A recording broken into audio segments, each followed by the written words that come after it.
Hello students, how are you? Hope all of you are fine and safe at your home. Students, in previous videos we have completed the explanation of Struggle for Equality, chapter number 9 from our civics. Students, today I give you the answers of some given questions. Like the first question is, what do you think is meant by the expression power over the ballot box? Discuss. कि आप इस expression के बारे में क्या समझते हैं कि power over ballot box. Ballot box आप सब जानते हैं क्या होता है। बैलेट बॉक्स मीन्स जिसमें हम वोट डालकर अपना प्रतिनिधि चुनते हैं, उसे बैलेट बॉक्स कहा जाता है। तो उसकी पावर क्या होती है, उसके बारे में आप क्या समझते हैं? तो answer is power over the ballot box signifies the power of the common people who are availing the right to vote in every election. कि पावर ओवर बैलेट बॉक्स ये सिग्निफाई करता है कि हर एक कॉमन पीपल का वो power जिससे वो उसको जो अधिकार दिया गया है हर इलेक्शन में वोट डालने का। They are the real power of any country who are driving the government and the working of the system without any second thought. तो रियल जो पावर होता है वो किसी भी कंट्री में वही होता है जो गवर्नमेंट चलाते हैं, जो काम करते हैं सिस्टम को, बिना इसके एक सेकंड भी उसको विचार नहीं किया जा सकता। Next question is, what issue is the Tawa Matsya Sangh fighting for? TMS, the full form of TMS is Tawa Matsya Sangh. कि तवा मत्स्य संघ जो फाइट कर रहा था वो किस इशू को लेकर फाइट कर रहा था? The Tawa Matsya Sangh is a federation of fisher workers cooperatives. It is an organization fighting for the rights of the displaced forest dwellers of the Satpura forest in Madhya Pradesh. जो तवा मत्स्य संघ का फेडरेशन वो फिशर वर्कर्स कोऑपरेटिव्स में का था। तो वो ऑर्गेनाइजेशन जो फाइट कर रही थी अपने राइट्स के लिए, जो फॉरेस्ट ड्वेलर्स को डिस्प्लेस किया गया था सतपुड़ा फॉरेस्ट मध्य प्रदेश से, उनके लिए। Question number third, why did the villagers set up Tawa Matsya संघ?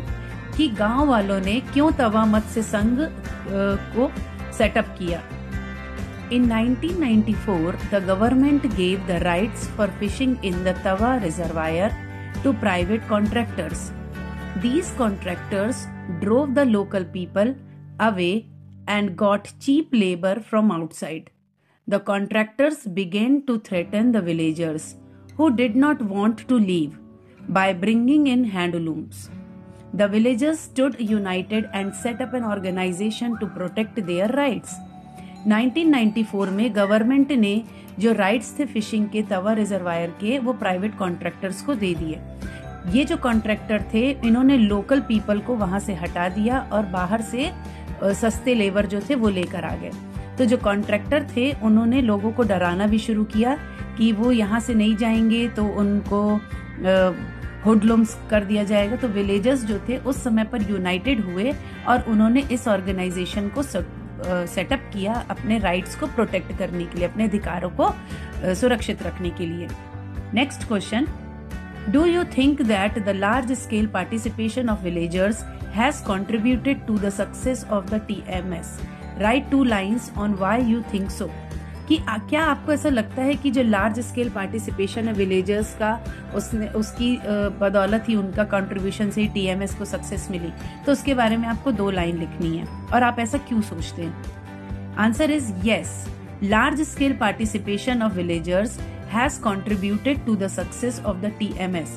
Villagers organized rallies and a chakka jam, means road blockade, demanding their rights to continue fishing for their livelihood. In response to their protest, the government created a committee to assess the issue. कि हाँ, large scale में participation villagers का माना जाएगा, इसमें contribution है जो success है TMS की, क्योंकि विलेजर्स ने ऑर्गेनाइज्ड होकर रैलीज निकाली, चक्का जाम किया और अपने राइट्स के लिए डिमांड किया कि वो फिशिंग वहां पर अपने लाइवलीहुड के लिए करते रहेंगे। इसके रिस्पॉन्स में, इनके प्रोटेस्ट के रिस्पॉन्स में गवर्नमेंट ने एक कमेटी क्रिएट की और इस इश्यूज को एक्सेस किया। Next is, what role does the constitution play in people's struggle for equality? कि कॉन्स्टिट्यूशन क्या रोल प्ले करती है लोगों की जो स्ट्रगल होती है इक्वालिटी के लिए उसमें? Answer: Constitution plays a significant role in the people's struggle for equality. It ensures freedom and fair treatment. In the eye of Constitution, everyone is equal. No one has precedence over another. It ensures that every person must get equal rights under the law.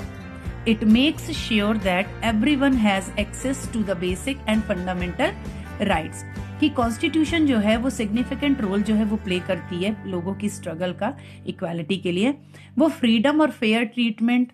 फिर constitution की आंखों से देखा जाए तो सभी बराबर है, एवरीवन इज इक्वल, कोई भी वहां पर एक दूसरे से बढ़कर नहीं होता। It ensures that every person must get equal right. ये ऐसा माना जाता है कि वहां पर पूरे इक्वल राइट्स जो लॉ के अंडर में है वो सबको बराबर दिए जाए।